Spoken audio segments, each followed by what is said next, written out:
The David Cassidy Connections with Louise Poynton. Cherish the legacy. Hello everyone and welcome to a new episode of the David Cassidy Connections, your podcast all about David, his music, the friendships people have because of him, and the cherished memories from friends, fans, musicians, actors, producers, broadcasters, and many more. I am your host, Louise Poynton, and today I'm thrilled to welcome as my guest, broadcaster Joe Pavia. Joe has spent his career in broadcasting as a news anchor, news editor and presenter on radio in Canada. He interviewed David in 1990 after 20 years of being a fan of the Partridge Family music. Joe shares how much that conversation meant to him and what it felt like to meet David a few weeks later at the record release party for the self-titled CD. We talk about Joe's career as a news reporter, which has yielded a number of awards, and why he is still discovering more about David's music. He also examines the role the Partridge Family has in the history of American culture. At the end of our conversation, you will hear Joe's exclusive one-to-one broadcast interview with David. We started by talking about the importance of music in his life. How nice to see you. How nice to see you, Louise. Has music always been an important part of your life? Huge. There is always a song twirling around in my head.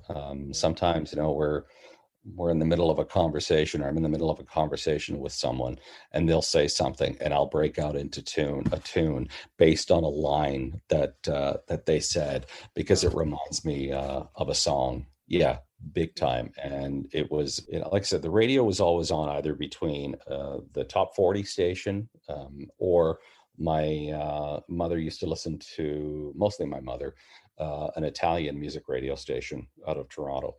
Okay. And my sisters bought a combination of 45s from English speaking artists to Italian artists.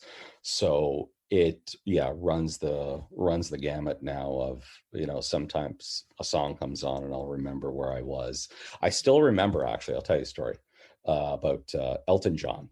Okay. So Elton John in 1970 whatever came out with the song "The Bitch Is Back," and I remember the first time I heard it, I was in the car with my sister in my parents' black Ford Galaxy 500 on Elizabeth Street in Guelph by the 100 steps, and the announcer comes on and says, "This is Elton John's new song, "The Bitch Is Back." And I turned to my sister and said, "Is he allowed to say that on the radio?"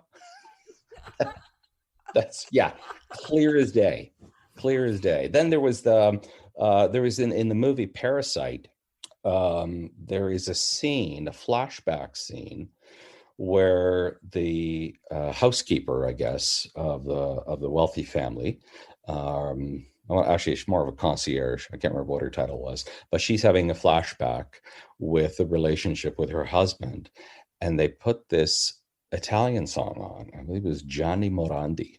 And I'm sitting in the theater thinking, oh my God, flashback to the 70s. I remember exactly when that, hearing that song on the radio, thinking, holy smokes. And, you kind of get those little goosebumps. But now it's mostly, I wake up and there's a song, like, honestly, it's sometimes somebody says something, or there's a name of a person that we're gonna be interviewing, or it's gonna be on the show, and it's a song will just pop in my head, and I'll start singing, and then I think, where'd that come from? And then I have to go back. I think, oh yeah, it's because of that. So can you remember when you first heard David Cassidy's voice? Oh yeah, Partridge Family. We used to sing the "Come On, Get Happy" song when in the introduction, with the egg breaking and the partridges coming out. And that was a show that we watched faithfully. I didn't realize now that, of course, looking back at the date, that it started in 1970. It was only on for 4 years. It seemed to be on forever. And even in discussion recently with my sisters, they said, I remember it being on at night, and then it was on after school. So I guess it was on in syndication. So yeah, but that was the first time I heard it. I thought, oh, this is cool. Here's a family that plays guitar and sings, and they travel around on a school bus. This is awesome. So by the time the show ended, I was 10. So I was like between 6 or 7 and 10. So this would have been post Beatles breakup, and getting into pop radio, top 40 radio. Um, I look back at the show. I think for me, there was the voice and the songs first, but actually probably not even first. Primarily, it was the hair, the clothes, and the choker. Remember that? I remember thinking, "Oh wow, this is," and this was from a kid too, who I think I received a gold chain in my first communion. So there were this is what Italians gave you as a gift in your communion. You got the gold chain, and I didn't wear it until much later. But a lot of my friends really didn't, who were non-Italians. And I remember those shirts, because now those shirts have kind of that style with the loudness of the material has come back in style, and has been back in style in the last few years. And that was like primarily the influence, was the hair, the choker, the shirt, and the fact that, well, he was pretty cool and he could sing. And then he had his family, who his mother was also a rock star, and his brothers and sisters. But what I always found interesting about David Cassidy's voice was, and this is uh, as a kid listening to top 40 radio, sometimes I would hear a song on the radio, I hear a singer, and I used to think it was David Cassidy, but it wasn't. It was there. I don't know if it was a style that they were copying, or it was a style that the person, that's how they sang as well, or if it was an influence. But yeah, I remember there was a number of bands, because I remember actually when his song Cherish used to be played at the Exhibition Park skating rink in the arena, because there was always, kids would go skating on Sunday afternoons. That's when they had an open skate, and they'd play music. And I remember that song playing.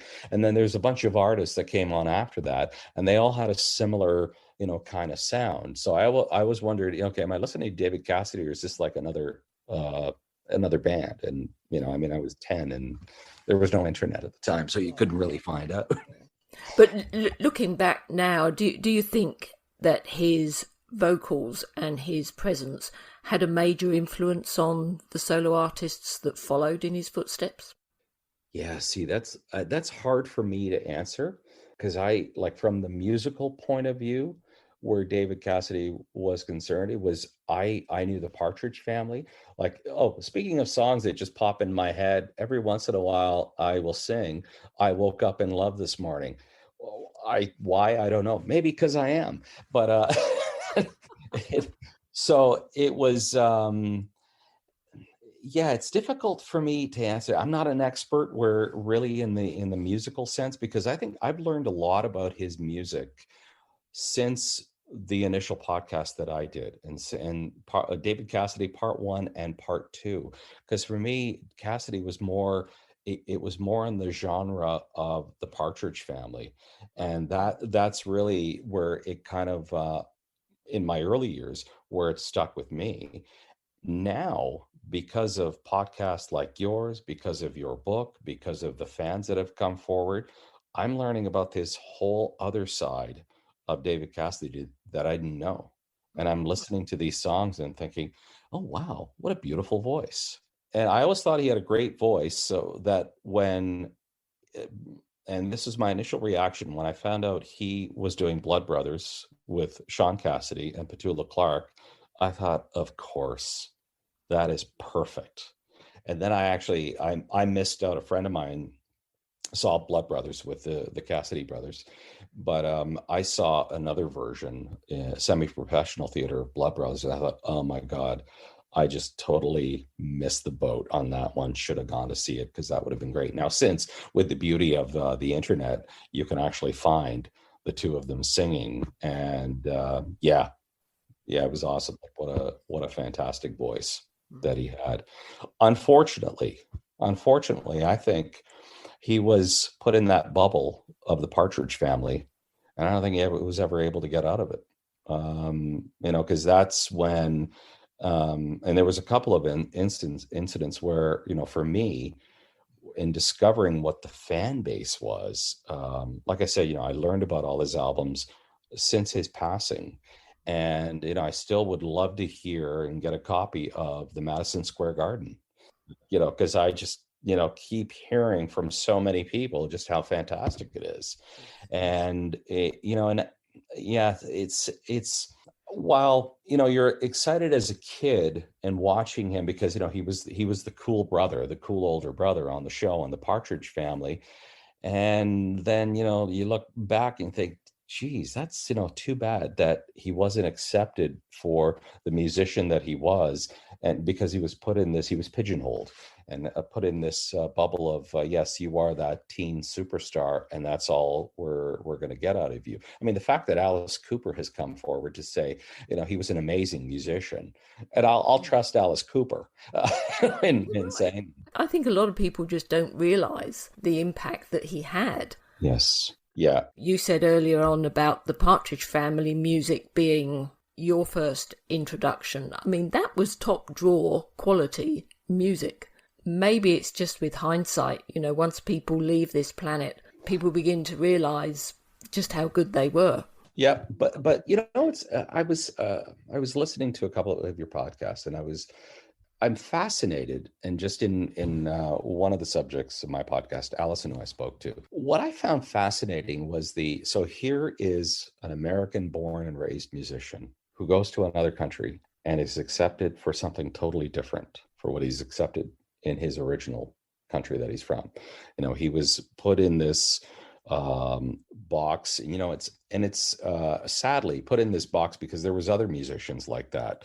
Like I think of Davy Jones with the Monkees. I mean, this is a guy, Davy Jones, who appeared in speaking of the Ed Sullivan and the Beatles, Davy Jones appeared on, from what I understand, that night that the Beatles were on, was also on the Ed Sullivan Show. Because he was in the cast of Oliver Twist. And I know this, I just found this out recently because Davy Jones, I can't remember how old he was at the time, but he had to come to North America by himself. And the only reason his mother let him go was because Davy Jones had relatives in a place called St. George, Ontario, which is about a 30-minute drive from where I live, and his cousins were there, and I guess his aunt and uncle were the ones that took him to New York, from what I understand. So anyway, long story into that. So here is a guy talented in theater, musically, he's got the pipes, and they go on the Monkees. And once again, there was another, if I could call them, not to punch down on them, but to be like a canned band where they were talented, they were musicians, but all they did was sing a few songs, and then there was this big machine, this music machine in the background that did all their work for them. And there were so many like that, and it's sad because you think, okay, well, wait a minute, there was actual talent there, but because they were pigeonholed, and then they go to the UK, and then and fans in the UK see them for something totally different. And I think that's great. I think what a great perspective to look at a different angle, look at a person from a different angle, to say, hey, here's what you might want to look at. Here's what you might have missed the first time. And yeah, I think that's fantastic that happened with him, and he was able to come back after, I guess was it 16 years after leaving the Partridge Family, and then he had the David Cassidy's album in 1990 and had his first #1 hit in I don't know how many years, and it was him. That was when you were able to interview him, and you met him around that time, didn't you? Yes, that was exciting because that was like my if you call it closure from my childhood, or a part of my childhood now in my adult years. Because I will never forget that time. So I was working at a radio station in Orangeville, Ontario, and we did a news magazine show. And a lot of the interviews, they were recorded ahead of time. It wasn't a live show. So we picked a lot of local stuff and just interesting that we thought that listeners would like. So one of them, it was a music director, a guy by the name of Vic. would always come to me and pitch me ideas pitch us ideas, hey, would you be interested in interviewing this artist because we're playing their music now? I'm just like, yeah, okay, sure. So the one time he came in, he said, do you want to interview David Cassidy? And I said, like from the Partridge Family? Yeah. And I said, yeah. And oh, okay. So he's got a new album out. Here's the news release. And, I'll let you know what time they're available because he's doing a promotional thing. So I thought, holy crap, this is great. I want to talk to I'm going to talk to David Cassidy. Can't hardly wait to tell my sisters. So the one things, of course, I wanted to know was, I read the release about his album, but the one things I wanted to know was everything about the Partridge Family. What was your relationship like, with Shirley Jones? I always thought she was beautiful growing up. And it was always interesting. Like when the kids had a problem, she would say, let's have a talk. And I thought, just the way she said that, I thought, is that how mothers talk to their kids? My mother never said, let's have a talk. It was more, hey, get over here. What was it? What kind of a relationship did you have with Susan Day? Because you guys were around the same age. What was Danny Bonaducci like? Because I always actually probably could relate to Danny Bonaducci the most. Because we were around the same age, I guess. And, David Cassidy was like the cool older brother, or Keith Partridge was the cool older brother on the show. And then I also wanted to ask, did you guys not find it weird that there was, the brother left and a new brother came in who looked totally different from the first season brother? Because I remember my sisters and I having a discussion about that. It's like, hey, where'd the other guy go? And, we're always worried, what happened to them? And there was like, nothing for years. So I had all these like questions raring to go. And then the day of the interview, Vic, the music director, says, oh, by the way, don't ask any Partridge Family questions. And I said, why not? He said, no, they just want to focus on the album for this promotional tour. And Lying to Myself was starting to be played on radios. There was a video that came out or shortly after that. And I said, oh, okay, well, there go all my questions. So it was, and just to let you know, I also had questions about the album. And also there were other things that I looked at too, because I backpacked through Europe in about 1985, I believe it was, February of 1985. And I stayed in London, England, at a bed and breakfast called the Hansel and Gretel. And at this bed and breakfast, there was a little color television in the room. I don't know if anybody else had one, but I remember one morning we were watching a morning show and David Cassidy was on. I thought, oh my God, it's David Cassidy. What's he doing here? And I don't remember anything about the interview, but what was interesting is I looked it up because it's on his website, appearances that he made. And he was on I believe, Good Morning Britain, but the date, and it was February of 85, but the dates didn't jive when I saw him because I journaled and kept notes. Still have it. I guess I'm a bit of a hoarder. And I looked back. It's like, okay, when did I see David Cassidy? Or when was I in the UK? I researched this especially for you, Louise. And I was in London, England. It was like from February 1st to February 7th or something. And I'm positive I saw him there. But on his website, it said he was on later in the month when I would have been in Italy. And I thought, no. I know I saw him and he didn't have the blonde hair that he had in the February 18th interview that he says on his website. So, okay. So where were we here? So anyway, yeah. So that was the one question I had is like, what brought you to the UK? What brought you to Great Britain? That was, I was always, fascinated by that with artists because there was a couple of others at the time that had left, but, basically like what drew you there? Yeah. So, and then I thought too, now let me get this straight. I thought, you know what? I got to ask him a question about the Partridge Family. And, maybe I won't say Partridge Family because I made a mistake before then. I interviewed Clarence Clemens. He was the saxophonist with the E Street Band. And that was the other thing I noticed. I got, don't ask any Bruce Springsteen questions because that was around the time that they broke up. Bruce disbanded the band. And there was one line Clarence Clemens says, Bruce Springsteen, remember him? Like he threw in a comment as though, aren't you going to ask me about that? Which I thought, and I never did because I thought, okay, I'll follow the rules. But in this time I thought, okay, what the heck is going to happen? You know, I'm like, is anybody going to yell or whatever? So anyway, so Vic says no Partridge Family. So just before the interview comes on, I'm about to record the interview. Derek Ross, a guy by the name of Derek Ross, okay, here's some music trivia for you. Derek Ross was the bassist in a Canadian band called the Spoons, and they had a hit, Nova Heart. And there's a couple of other hits. Okay. So anyway, so of course he gets on the phone. I'm thinking, oh my God, Derek Ross. That's cool. So see, a lot of what I do, it's because it's cool, Louise. So Derek Ross gets on the phone and says, okay, Joe, David's here. No Partridge Family questions. Oh my God. Okay, I get it.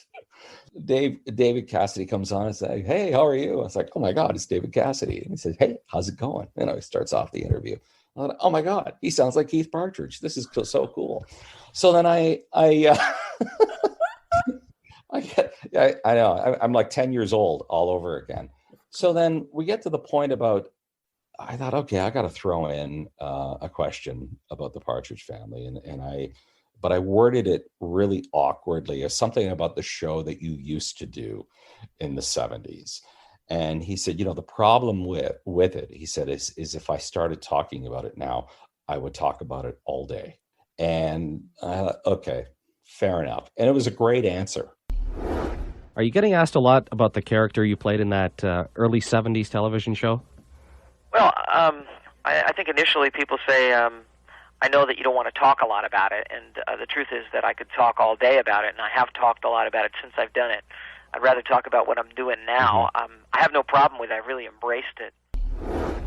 It was a great answer. And it's like, okay, yeah, you know, I get it. I mean, you know, he wanted to move on with his career, you know, to get out of that image. And I totally get that. You know, the one question I actually did want to ask him about TV, because like I said, for me, the music was Partridge Family related, but I got a lot of David Cassidy information, if you will, from my sisters who bought the teen magazines.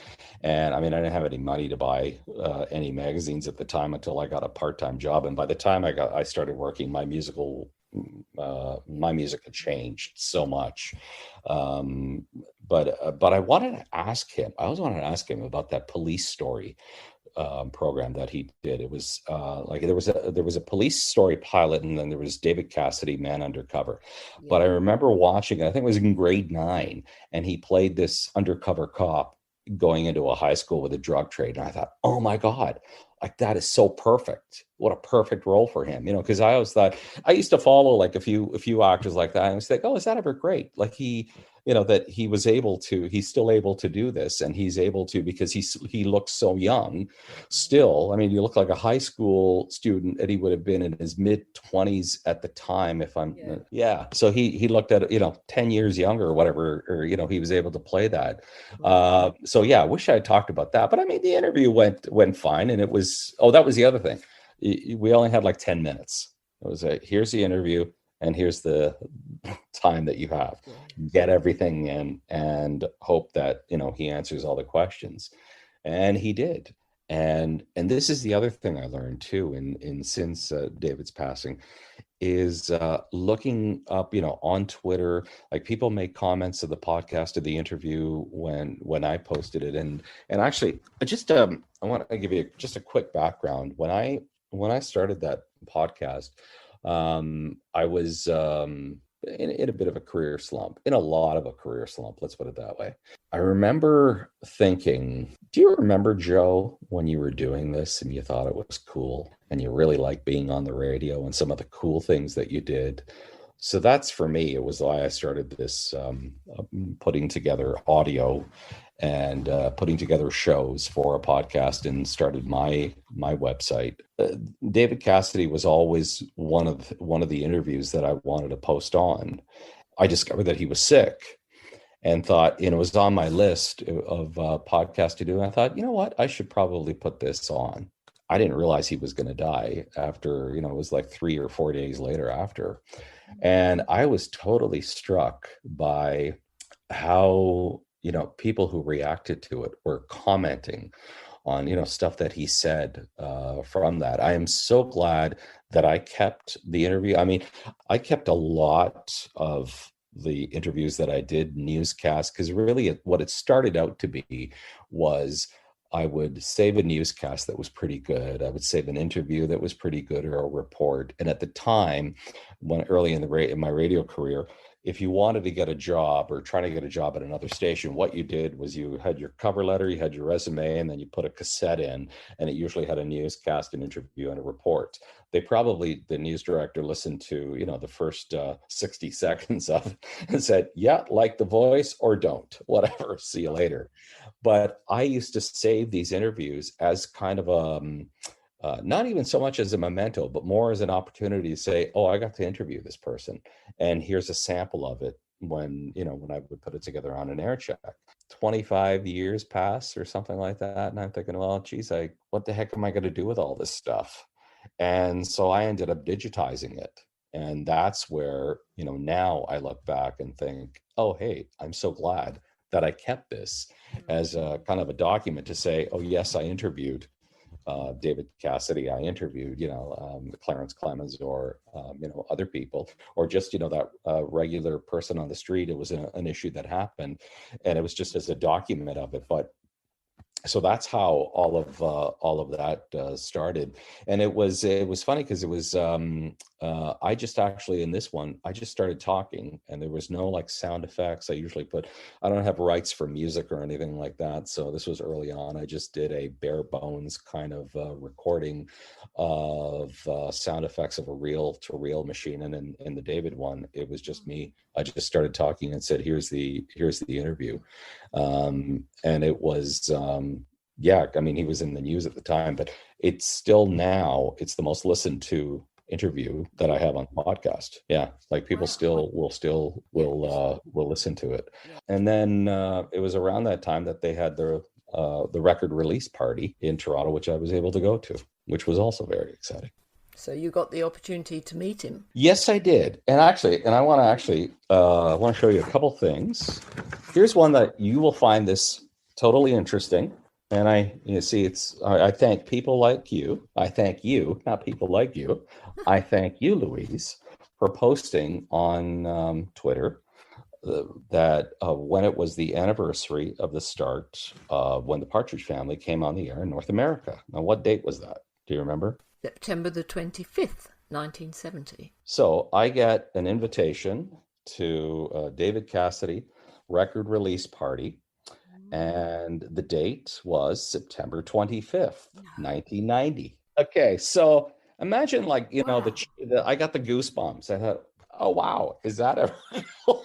So let me read this to you. So it's Enigma Records cordially invites you and a friend to join us in welcoming David Cassidy to Toronto to celebrate the debut of his new record.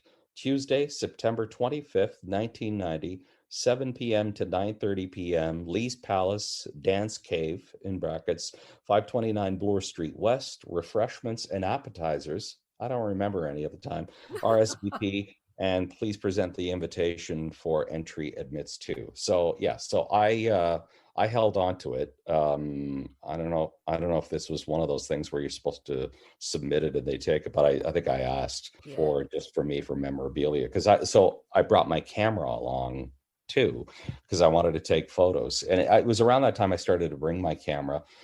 If there was, if I was interviewing a prominent person or a notable person at the time, to take photos. Of course, now with smartphones, it's just so easy to do that, take pictures. Right. But this was the actual camera with film that you had to get developed. It was like a week or whatever, and I snapped a bunch of photos. Like there's some on my website too, and it was basically because I was so surprised at the crowd that was there. Like there were Much Music VJ. So Much Music was an all music channel here in Canada. Much Music VJ was there. There were other musicians who had been invited. It was unbelievable. And when he came out, the crowd just swarmed around him. I thought, Oh my God, there's no way we're gonna get a photo because I brought my sister. I asked my sister Yvonne if she wanted to go, and she said, "Yeah, sure. You know, nothing else going on a Tuesday night." I said, "Yeah, well, we're gonna go see David Cassidy. Fine. Well, that's gonna be cool." And I'd never been to Lee's Palace. Oh, by the way, and for the record, that was the first and last record release party that I was ever at. Haven't been to one since, so maybe I'm due. Well, you wouldn't be able to top it, really, would you? No, exactly, exactly. So then, so there was the here. Let me show you this other photo, and there's a copy on of this on the Oh, yeah. website. So this is the Polaroid Instamatic cameras. Yes. How can I put this? Let me put this into context. Getting my picture taken with David Cassidy in this scenario that night, it was kind of like kids lining up to get their pictures taken with Santa Claus. Only there was more hype over David Cassidy than I ever saw for Santa Claus. And also maybe with Santa Claus, everybody was lined up and, with your parents and who are going to yell at you if you stepped out of line. So I tried to get as close as possible to him. And I had, so this is me getting close. So I ended up managed to get as close as possible. That's me there with, there's a green leather jacket. And this is my sister taking pictures. And I was actually doing the same with her. But then when I got close enough, I realized that they were taking the Polaroid shots. So later on, and this went on forever. I mean, it was 7 to 9:30, but it seemed like it went on for hours where people were getting their photos taken. So what a bunch of people that we met after, we were comparing our photos, and we noticed that David looked the same in every photo. Like it was almost like it was a cardboard cutout. But think of it though, this is a guy who knew how to pose for a photo and knew where to look and exactly what the smile was going to be. And I think actually, but the guy in the background in the red, I'm pretty sure that's Derek Ross.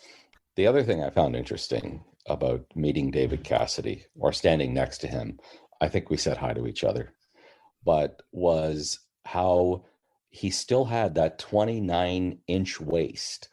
He was still so thin. I actually thought he was taller. And what struck me was like, wait a minute, I'm taller than him? Because, the guy was on TV. You think, well, he's huge.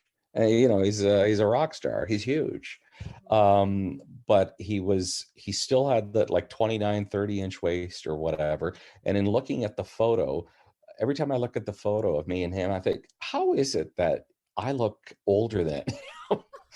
And he's like 40, and I'm like, I don't know how old I was at the time. I was not even 30. But I looked that much older than him. I was always struck by that. I don't think they gave out a copy of that album. I remember, I know I got a copy from the station, from the CD, but I actually went looking for it, and I don't know if I lent it to someone and never got it back. But anyway, I couldn't find it. So the people that I speak to who have met him, they say, yes, they were speechless in his presence. But there was something almost spiritual about him. Can you remember how you felt in that moment when you were in the same room as him and then standing next to him with your arm round his shoulder? Did that mean something to the 8-9-year-old boy? Oh, big time. Big time. It was very exciting. It was very exciting from the sense that, hey, I got to meet one of my idols when I was a kid. Like this is really cool, and I've had that, feeling even with others that I have met, other people that I've seen on television. There's it brings back warm memories from your childhood, from my childhood, of the sitting around the television watching the show. Think of anyone who I have met. I've met other athletes as well, other musicians, and who I had that connection. Hey, you were that woman on TV, you're that guy on TV. That's so cool. And there was there was, I never thought of it as a spiritual connection. There was a vibe there was a positive buzz. There's a warm, fuzzy feeling, if I could, maybe describe it that way. And it was everyone. I do know that everyone had fun. There was a lot of people were talking to each other. That these were people that we didn't know. I mean, the only person I knew besides my sister and I, was David Cassidy, and I only had seen Derek Ross in concert with the Spoons. That was it. And then there was the other people showed up, and it was like, oh wow, is this ever great? It was almost the offshoot of that. It was that it brought a friendly experience to everyone that was there, because everyone was there for the same reason. This was their idol growing up. They were a fan of his growing up, and be it with the music impact that he had on them, be it watching TV on the Partridge Family, whether it was the teen magazines, whether it was the theatrical stuff. It was a positive vibe, and I think that's great that somebody will have that effect on everyone in a room who's going to see. Like, I was so taken aback as to just how packed it was when we walked in. It was just a second. That means it's 12 o'clock. Yeah, it was. I didn't. I mean, I didn't really know what to expect, and it was like, holy smokes, this is huge. Yeah. There are a lot of people here to see this one guy, and and it was, looking back at it too. And I remember my sister said, and my sister wondered what he was going through, what he was thinking. He had the smile on his face. What did he come from? Kind of thing. What was his day like? What was his thought process like? Were people, remembering for him for what he was, or hoping that the album would take off, the song would take off, and there were performances after that. So Yeah, cool. in your interview with him, he spoke about the new David, how much he loved the music, how well it had been received. I think that it's important to just show as much and reveal as much about yourself as you possibly can. People get some insight as to who I am. And there's a lot of up-tempo sort of rockin' stuff, too. And Lying to Myself is really one of those, I think, tougher, more rock pop records that I've ever made. And hopefully, the reaction thus far has been fantastic. And it's just great to be back. Did you like the CD? And do you think that relaunching of his career could have been or should have been bigger? I did like the CD. I only remember a couple of songs. Like, see, this is going far back, and of course I couldn't find it. Yeah, I was surprised that it didn't, I think I think they folded a little while. The record company folded a while after that. And I don't remember seeing any concerts. If he had been in any concerts, I remember just a promotional tour for the album, and he mentioned something about getting a band together, but I don't know if he had played. And certainly, I was at a time too. I was a new father, and also working a morning shift, and late nights never happened again. In fact, actually, David Cassidy played at a theater here in Kitchener, and never got to go see him because it was a Thursday night or a Wednesday night, whatever the heck it was, and I was working a morning shift, and it's like, okay, this isn't going to happen, for whatever the timing. It was always actually either there was a money issue, there was a financial issue, and then, when there was enough money to afford tickets to a concert, it was like, well, I got to get up at 3 o'clock in the morning. I can't go to bed at midnight because it's not going to look good or sound good either. Did you always want to be a news reporter? Yes. Yes, I used to play radio when I was a young boy. And I'm talking elementary school, play radio big time. And it was a lot of the influence for me came from my older sisters. I have 5 older sisters who bought records, who listened to the radio, who always had the radio on in the car. We always watched American Bandstand, and we were the kind of like kids who sang in the car at times. So for me, it always started as wanting to be a rock and roll DJ. And then as time went on, when I took history courses and then politics courses, this actually started in high school. It was an influence of a high school teacher of mine who was a radio news reporter. That's when it kind of all it started to be serious. And yeah, it's a great business. It's, I've always thought like, okay, well, what would I do besides this? And I haven't really come up with a solid plan yet. When I do, I'll let you know. You get sucked in, and it's I can't remember the quote now from Godfather Part 3. Every time I try to get out, they pulled me back in. That's it. It was so interesting from so many levels, from the creativity level, from the speaking to people level, from meeting people of all different walks of life. Yeah, it's been very exciting. It's been a lot of fun. It's been if I could quote an English author, it's been the best of times and it's been the worst of times, but it's been exciting, and I would do it all over again.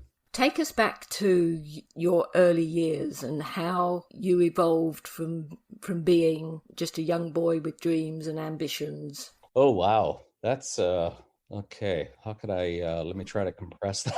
Because it was I was born actually 10 days after the Beatles appeared on the Ed Sullivan Show. I'd like to tell people that just for context.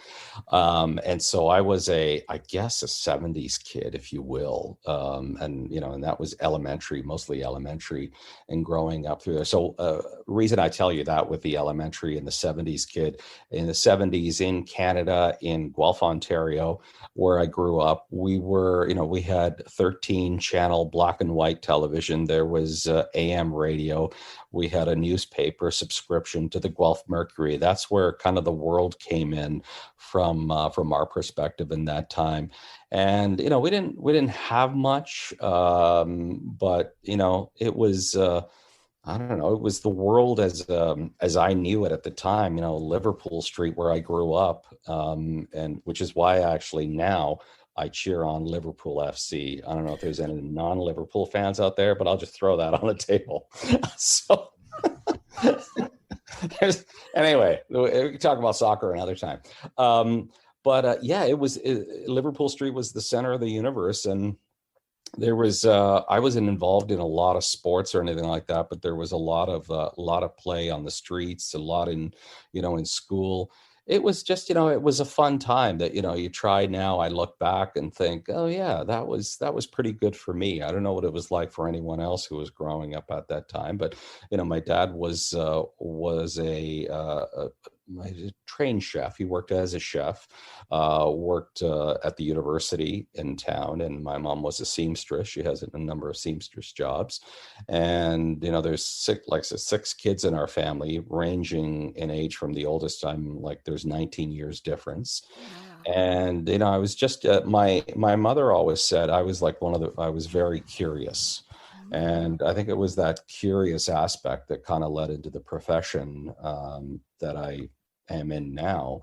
Took a while to get there, though. It was because there was for me, there was a lot of I don't know, maybe self-esteem issues, if you put it that way, and not sure if it was the right thing to do. While I found, and connected with a high school teacher who influenced me to get into radio and radio news. It took a while, to get into the course, to succeed in the course, to, I finally got a first job, and, it was like a struggle at the beginning, because you're trying to sound good on the radio. You're trying to be a good writer. You're trying to be a good reporter.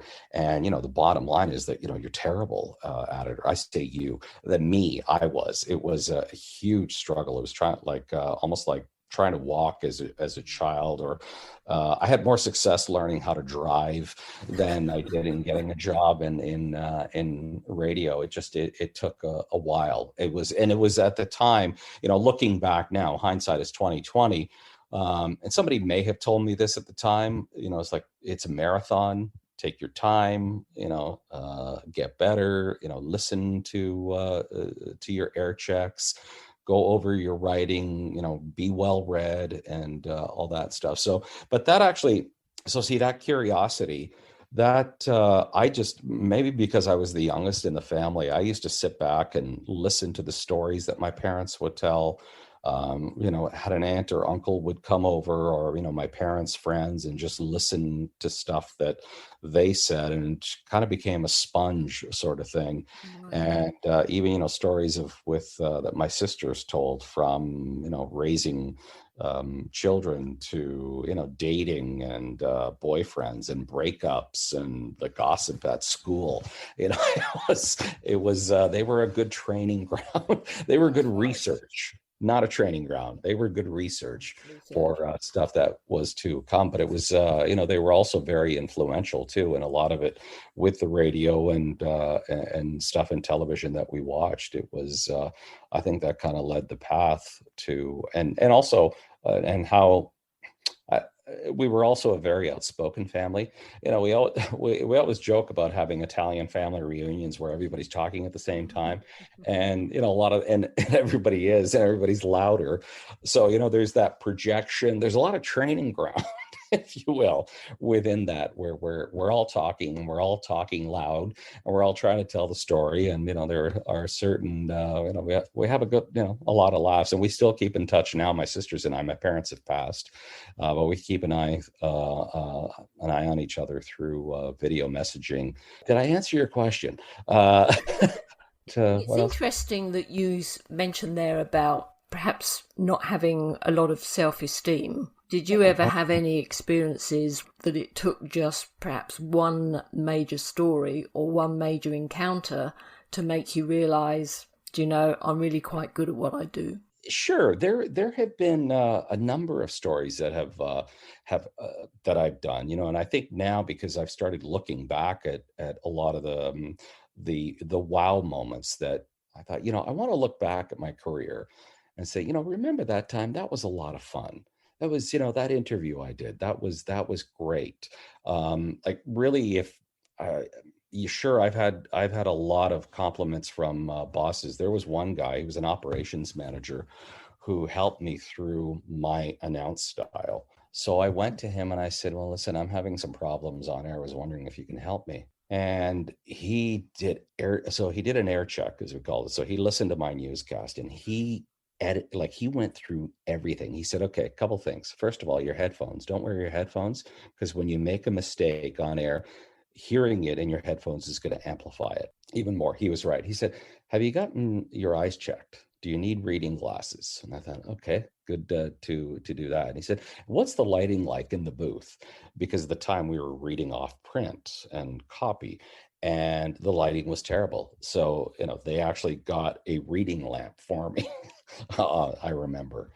And then he went through, the every script. Okay, why did you write it this way? You had an inflection at the end. It sounds like you're going to say something else, but you're going to end the story. And it was so, I mean, it was a confident, certainly a confidence booster, having this guy help me. Gerald was his name, and that kind of set the tone for everything else. I mean, it was certainly something where performance is concerned, where it gave me the confidence to say, okay, yes, this is awesome.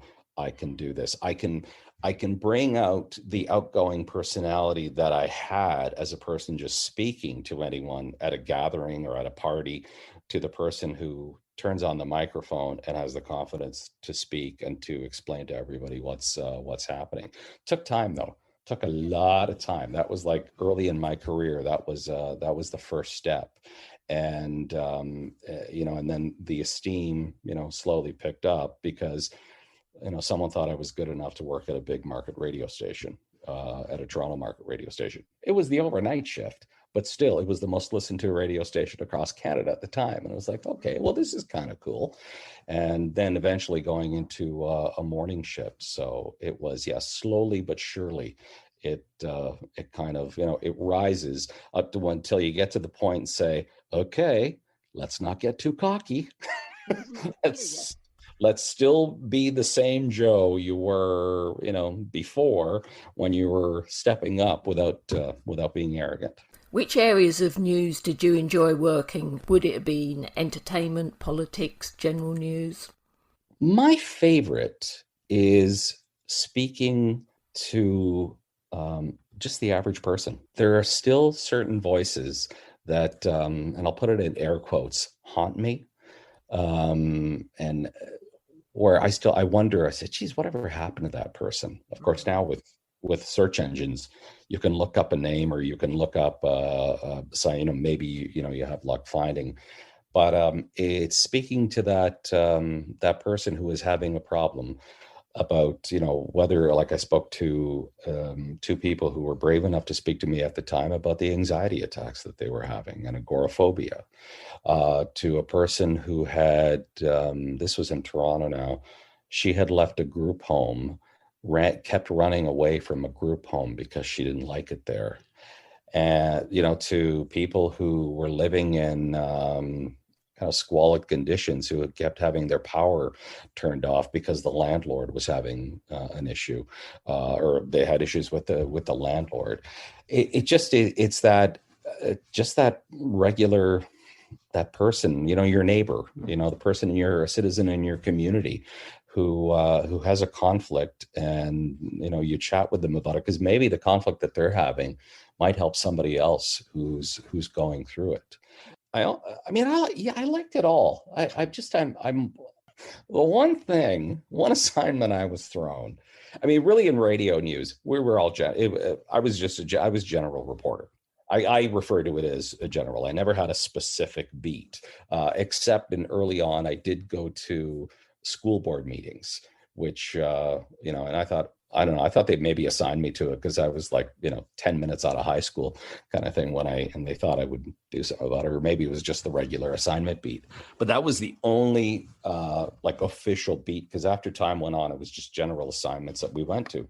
But the one assignment that I was always scratched my head over was I had to do a farm report, an agriculture report. So here I am assigned to do an agriculture report. And here's what I know about agriculture. I know that food comes from a farm. My father was born and raised on a farm. My father-in-law was born and raised on a farm. He was in the turnip business.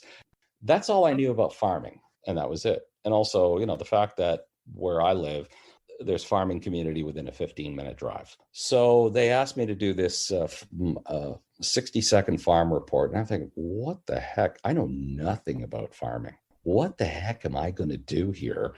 It's like, and then it was a case of, and this is where like kind of the anxiety and then the self-esteem issues come in. It's like, okay, well, what if I do it wrong? What's this going to mean? Am I going to get fired? And I was kind of asking, okay, well, what do you want what do you want from this? And well, here's the news releases and so on. So anyway, so I started doing research and I started taking it seriously. And this would have been in the early 90s, where there was a lot of mad cow disease. So I actually kept all this audio just, because I thought it would be great to send on an air check if I needed to get a job somewhere else. I listened back to some, and I thought, oh yeah, this actually, I sound like I know what the heck I'm talking about. I even had interviews with people, from the Ministry of Agriculture, and there were farmers, talking about chickens laying eggs. My favorite, and it wasn't an original story, but it was a story that I followed up from a newspaper, where the potato growers of Alberta had just launched a website. And this is when websites were coming on, and .com was going crazy. And the potato growers of Alberta, their website address was pga.com. So the Professional Golfers Association really wanted pga.com. So I guess, I don't know, they paid them, I don't know how much money to say, hey, could we have that? Anyway, the potato growers of Alberta apparently made some bit of money to change that. That's the one story I remember. There was a few others. It's human interest stories, Yeah, totally. And that's like, really, it's, I'll cover any story. Just kind of throw it my way. I'll take it. And of course, the majority of your interviews would have been live, would they? Yes, because I did host a noon hour show, and a lot of those were live. Yeah. Now that's And pressure in itself. oh my goodness, is it ever? Because you got 7 minutes, and you sometimes you don't know if the person's going to give you yes or no answers, or they're going to go on forever with their answers.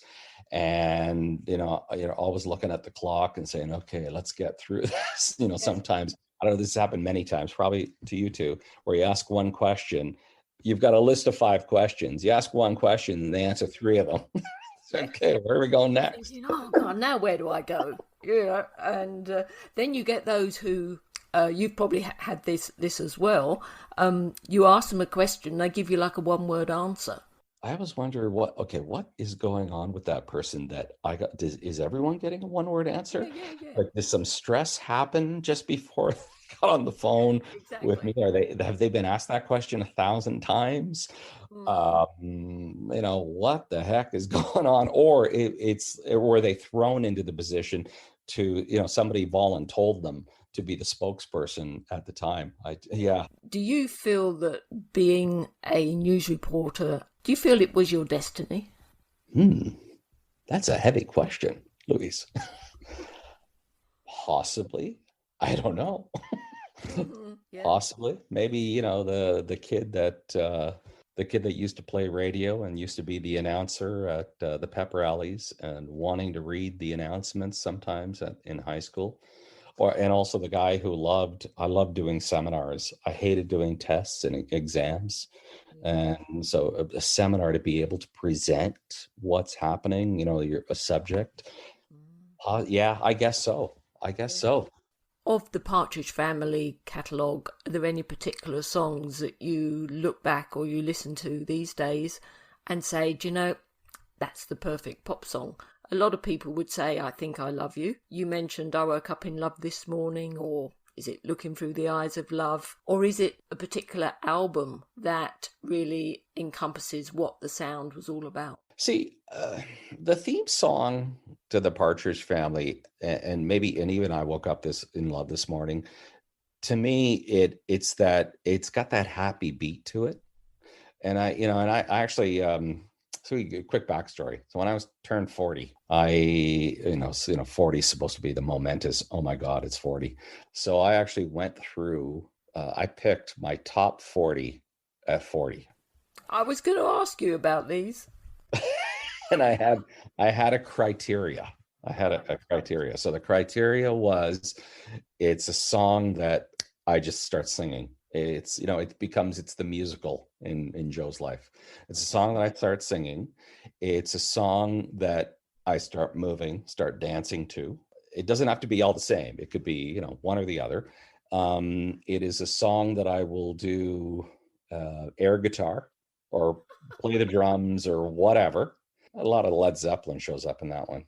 And then the other one is, it is a song that takes me back, like the Elton John song, Bitches Back, to I remember exactly where I was when that happened. And so I think that's why, those two were probably, prominent for me, because it's still in that, I'm in the genre.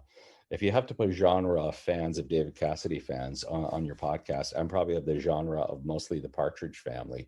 Lying to myself, I really liked that song when it came out. Still, there's a song that still hums. And see, once again, this is all top 40 stuff. Cherish and I Woke Up in Love This Morning, and then Come On Get Happy. So it's very limited. See, I'm more of the visual David Cassidy in the magazines and on the shows.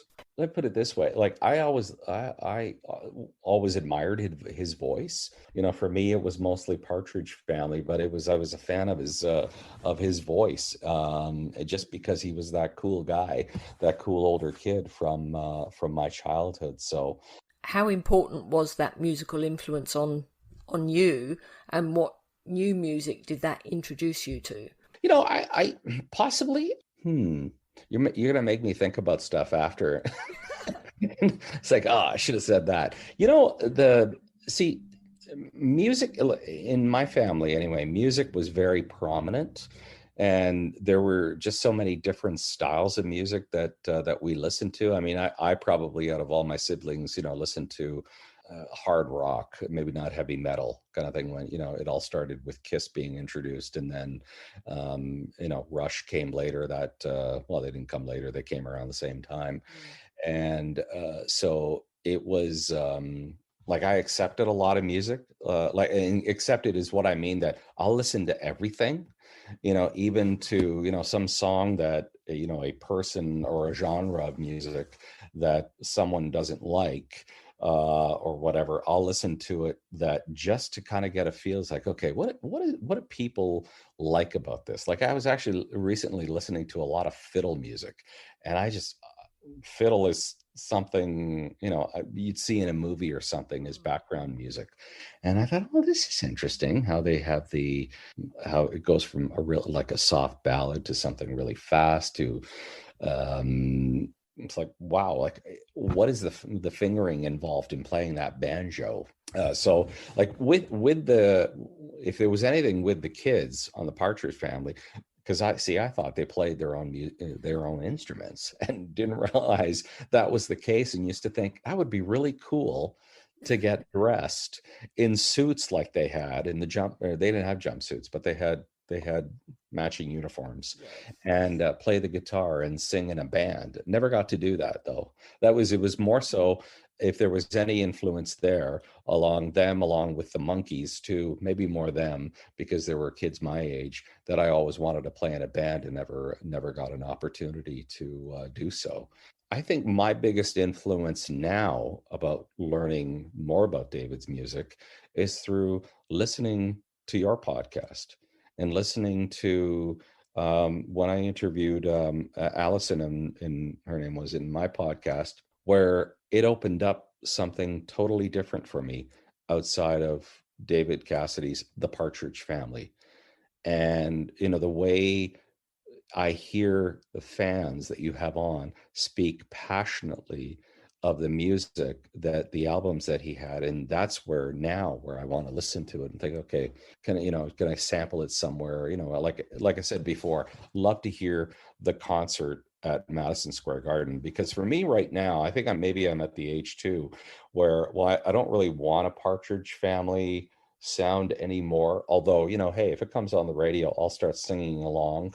Or if there's other tunes, there's even like Sean Cassidy stuff. I was actually humming along to a Sean Cassidy song, because it was from that impressionable age where you remember everything, it seems.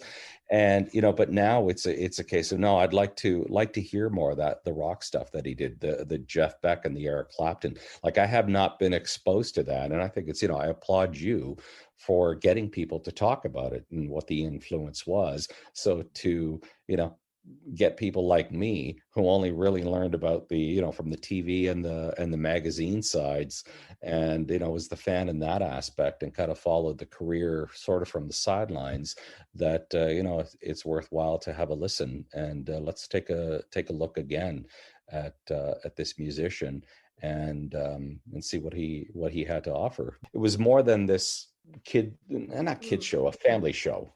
And who knows, maybe there is, somewhere locked away, there is a recording of that. Well, if they found there's that special coming up with the Beatles that Peter Jackson did, the Let It Be recordings. If they found that in a vault after 50 years, I'm sure I'm sure something is out there somewhere, that someone will get their hands on, and hopefully we'll be able to turn it around.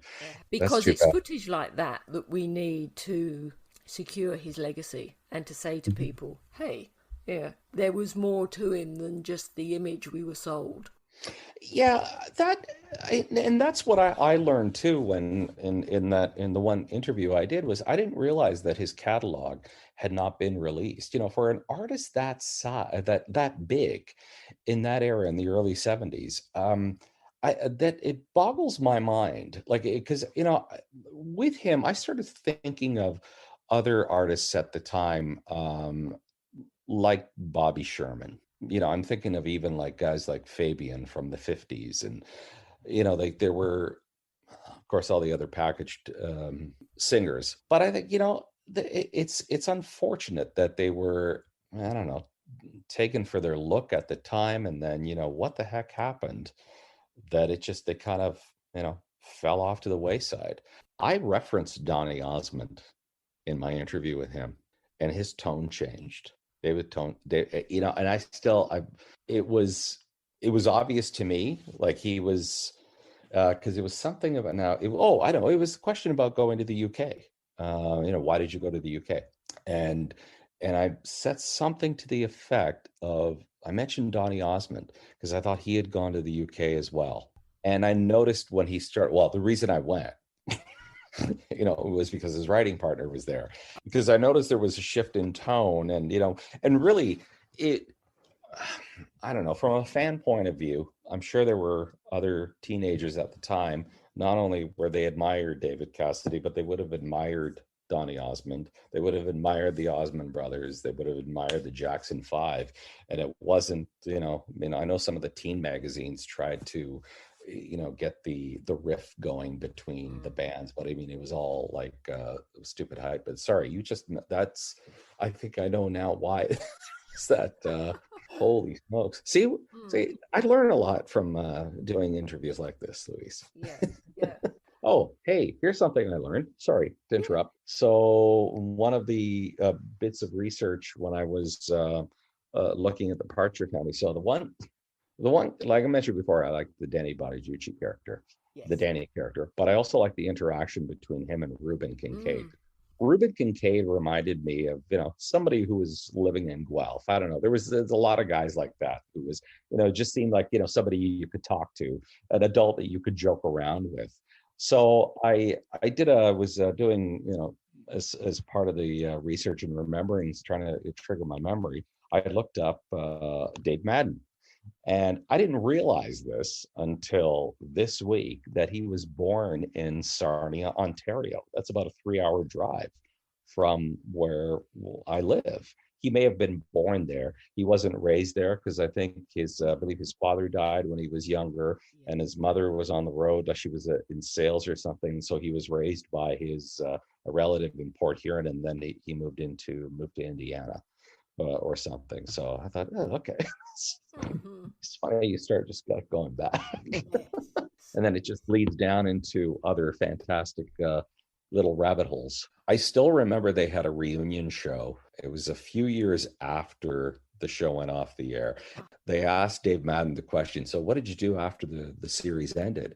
And he said, well, I went home and I made myself some breakfast or lunch or whatever.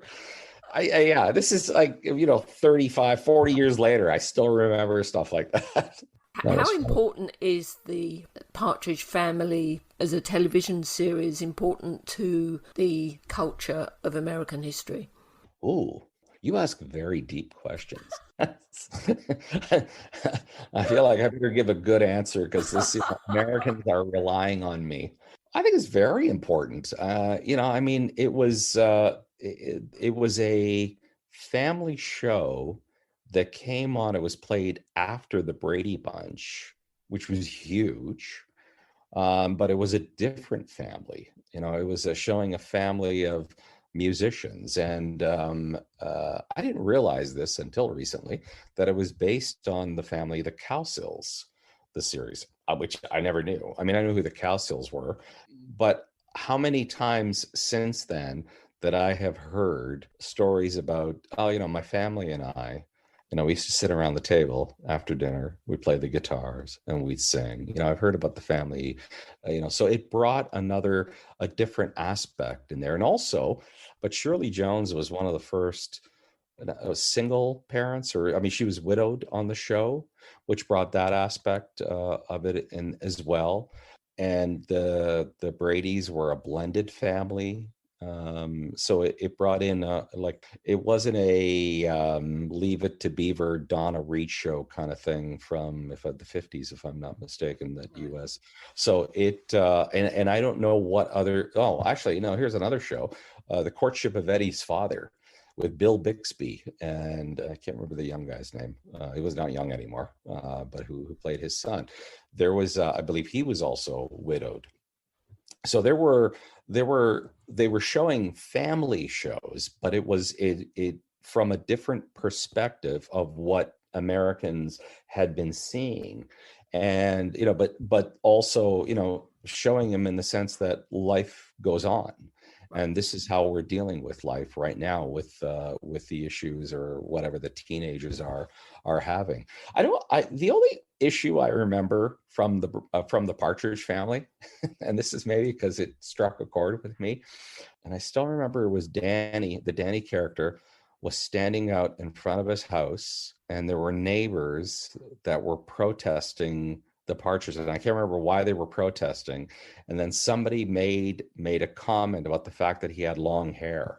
And that always stuck with me because I always wanted that long hair. That was, I don't know if I mentioned the shirts and the choker and the hair, but they had the hair. Of course, look at me now, I got a chrome starting. But they had, where he parted it in the middle, but it was also long. My hair got to a certain length. It was like barber time. Well, I was going to go on from that by asking another deep question. They always seem to address domestic and cultural issues. Mm-hmm. So do you think that maybe helped young children who were in a home that may have been a bit dysfunctional, or if they didn't have a good communication with parents, that they would learn watching the Partridge Family and, oh, yes, Shirley Partridge is my surrogate mother, if you like? Oh, definitely. Definitely. I wonder, could you say that some of those early shows with the family shows, it was early therapy? They were early therapy sessions in showing people that, yes, stuff like this happens. Or, for a person who, is in, may have been in a dysfunctional situation. Yeah, this is the way other people live. Or, did they show, it depends on how you react to it, that fun aspect of it. Okay, hey, I got to remember that. With the dating or whatever it is, with braces or crushes, because, there are certain, art imitates life imitates art. It's a bit of both. It's so true. There was even and this is actually totally different. This is going back to the Brady Bunch now for a second. There was an episode where it was something about dating. Greg, the oldest one, didn't want to go on a date or something, and the line he used, well, something suddenly came up. that was the I'm not interested in going out with you kind of thing, which led, so many people now, I'm sure, and the language may be different now than it was, 30, 40 years ago, and it's going to evolve into something else where somebody may make a lineup like that, and okay, this is good. This is good. I got to remember that because that's happened to me. It is very relatable. And the long hair, which is really what I wanted, Louise. Oh, you're in the process of still learning about so many different aspects of his acting career, his music. What you think David's legacy should be? I'm glad you asked me that question, because when he passed away, I'm sure, like a lot of people, I didn't know he was sick, that he had been sick, and I remember. There was a connections to Saratoga Springs, because I remember my wife and I went there for a weekend because they had a Farm Aid concert there, and I only knew that horses were they raced horses there because David Cassidy had a horse. Of course, I thought, hey, maybe we'll run into him, but that did not happen. But it saddened me. What his legacy should be is, he should be remembered as a very talented musician outside of his stuff from the Partridge Family.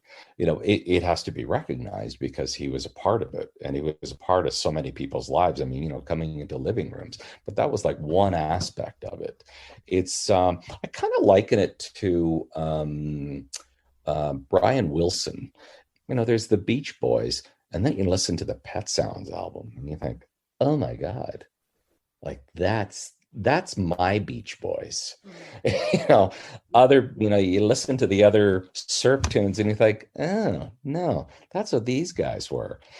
And I think like people like you, Louise, and their fans are going to write the legacy of what he is and what he was a great singer and an awesome musician, and telling the rest of the story, if you will, if I could borrow a line from an American broadcaster, of what he was really about.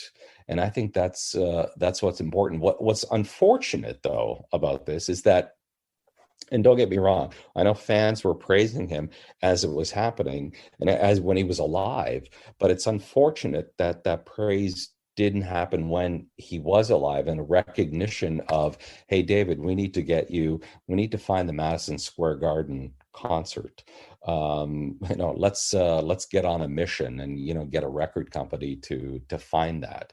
Maybe he did, maybe he told the story, and getting even box sets of the other albums out there, and reminding people that hey, he was a great voice, he was a great singer for his time, and he should be remembered at that. And here's a bunch of other things that you don't know about this guy, and I think it's really important to get that out. But yeah, his voice is, for me, I mean, it's the voice that I remember. And, whether it's a Partridge Family song or whether he's singing a solo song, whether Cherish pops into my head, or there was, I found on YouTube a piece that he did with his stepbrother Sean when they were appearing in Blood Brothers. And it's like, oh my goodness, there's that voice. Yeah. It's like, this should be recognized and it should be enhanced. I am so fascinated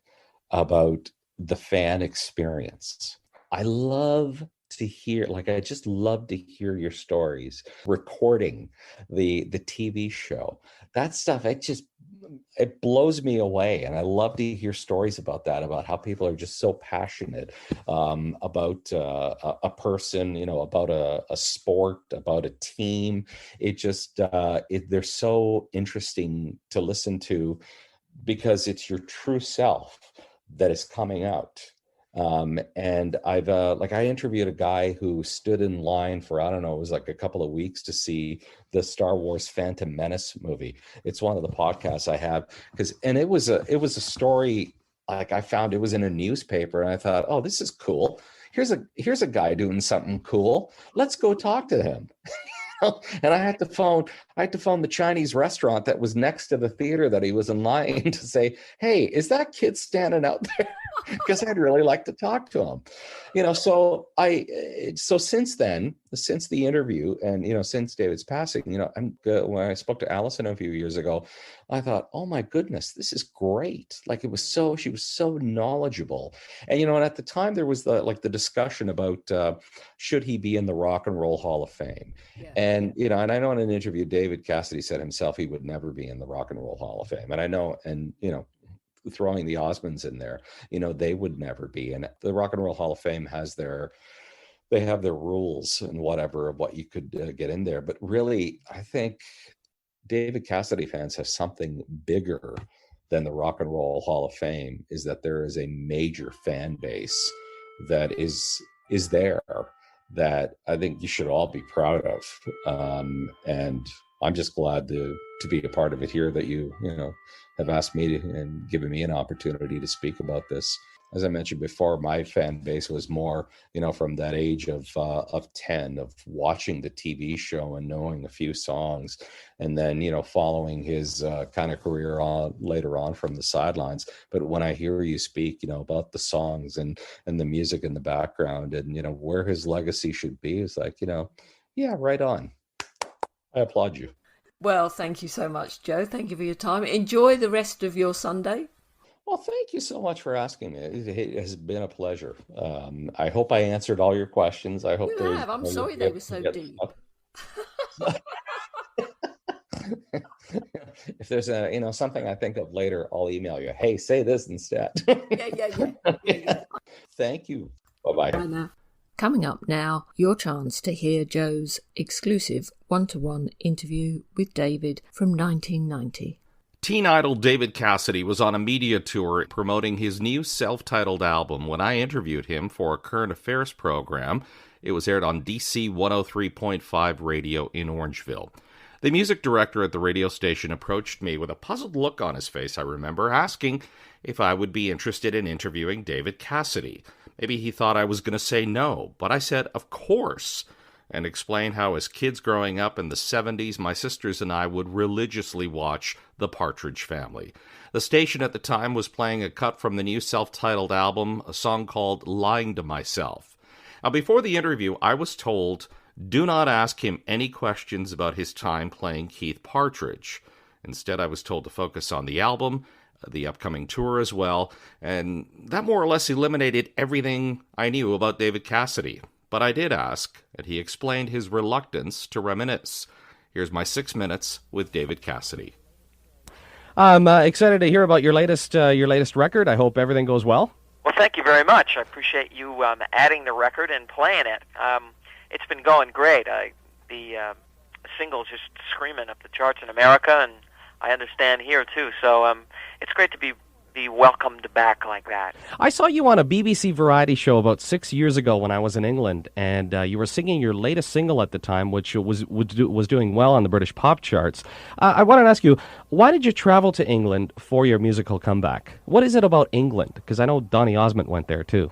Well, I went there because my writing partner at the time was British and lived there. His name was Alan Tarney, and I went there and recorded there, and that's where it was first released, and then it went to Europe. And the week my album went top 20 in England, before we came over here with it, my record company was bought up by another label, by a bigger record company, and they fired everyone. And I got into an ensuing 2-year litigation with them, and ultimately the record never came out in America.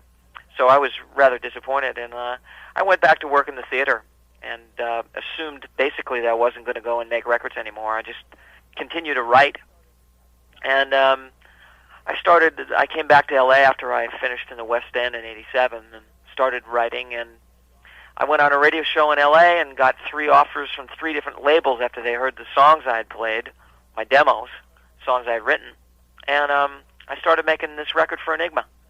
So basically, this is it. I mean, it's the first record I've released in North America for 12 years. Mm-hmm. And the latest single is called Lying to Myself. Yes. Does the music on your newest project have more of a dance-oriented sound, or is it more rock-oriented? Oh, I wouldn't say it's more dance-oriented. I would... I hate to put a label on it, but just yeah, if you could it's a describe difficult thing to do. I mean, there's a track... I don't know. I'm no good with labels. It's just... For me, it's probably the most revealing record about myself. The songs are the most, I think, open, and I think more revealing lyrically about who I am, and I suppose musically as well. It's a pretty aggressive record in that respect. Tell me a bit about that. What do we hear about David Cassidy that we never knew before? Well, I'd have to get into lyric by lyric through the songs, but about what the human condition is all about, and I think my own fragility, fear, strength. A lot of there's a song called Boulevard of Broken Dreams, which is about kind of a semi-autobiographical about Hollywood and fame, and I think that there's a song called Message to the World, which is more or less about people who are incarcerated and about people who are no longer in our consciousness, like Terry Waite, Terry Anderson, and the hostages, etc. I'm not a terribly political guy, but I'm pretty moved by what's been going on with them, and certainly now with what's happening in the Middle East. It's certainly in my consciousness, and I think that it's important to just show as much and reveal as much about yourself as you possibly can. People get some insight as to who I am. And there's a lot of up-tempo sort of rockin' stuff, too, and Lying to Myself is really one of those, I think, tougher, more rock pop records that I've ever made. And hopefully, the reaction thus far has been fantastic. And it's just great to be back. Are you getting asked a lot about the character you played in that early 70s television show? Well, I think initially people say, I know that you don't want to talk a lot about it. And the truth is that I could talk all day about it, and I have talked a lot about it since I've done it. I'd rather talk about what I'm doing now. I have no problem with it. I really embraced it. And there's a song called High Heel Sneakers on my new album where I use even a little a little sample of I Think I Love You. So I have good feelings about it. I have very good feelings about all of it. I just want to move on and talk about what I'm doing now as opposed to what I did 15 years ago. Well, moving on, David, what's up for you in 1991? Do you have any tours planned? Or? In fact, yes, I'm definitely going to come through America and through Canada.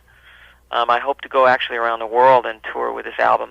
You know, it's been a long time since I've been out on the road, and I'm really looking forward to doing that again. That's ultimately how you cut it or you don't. And the record's been so well received, and both critically and I think now commercially by the radio. And I just hope that I can go out and play a lot of the current stuff, and then consequently be able to do a lot of the old stuff. I know if I went to see David Cassidy, I'd want to see all of it. And that's what I intend to do. Well, David, do you have a band together now, or do you plan on asking a lot of the musicians that worked on your album to tour with you? Yeah, I'm going to put musicians together. I mean, a lot of, I guess, the nucleus of the people that played on my record hopefully will go out with me, and a lot depends upon when I get back. I've been out on a promotional tour for 6 weeks, so I haven't done anything except the last couple of days in Toronto. I got a guitar up in my room and started playing again. You know, I've been out doing a city a day, so when you're traveling every day and you're doing interviews and talking and doing TV and radio, there's not a lot of time to do anything else. But that's what I intend to do, and hopefully after the new year, when the new album takes hold and people get a chance to hear it, that's what I'll be doing. I would meet him after that interview at a record release party I was invited to at a Toronto club called Lee's Palace. My sister Ivana and I attended the event, and we couldn't believe the crowd of people. After 20 years, they swarmed around him in order to get a picture. Now, keep in mind, he's 40 at this point, and he's been out of the limelight for some time, but still, he attracted a huge crowd, and we were part of that crowd. I brought my camera along to get photos of him with my sister, and she attempted to take photos of me with David Cassidy. The record company, though, had people with Polaroid cameras clicking photos and giving them to everyone instantly. We compared photos after and noticed David Cassidy looked the same in all of them. So here's a guy who had for years practiced posing in front of a camera and knew what to give the fans. The other thing we noticed was that except for the haircut, he essentially hadn't changed much in the 20 years since we saw him on TV. I've posted those photos from the Lee's Palace record release party on my website, joepavia.com. You can also check out other interviews on that site or download them through iTunes and SoundCloud, and you can rate the interviews on iTunes. Thanks so much for listening. I'd like to thank Joe for his time today and sharing so many of his thoughts and memories. If you have enjoyed today's show or are a new listener, you can catch up with all episodes going back to August 2020 with your preferred podcast provider. So listen, review and subscribe for free so you will be among the first to hear when new episodes are released. So until we connect again, take care.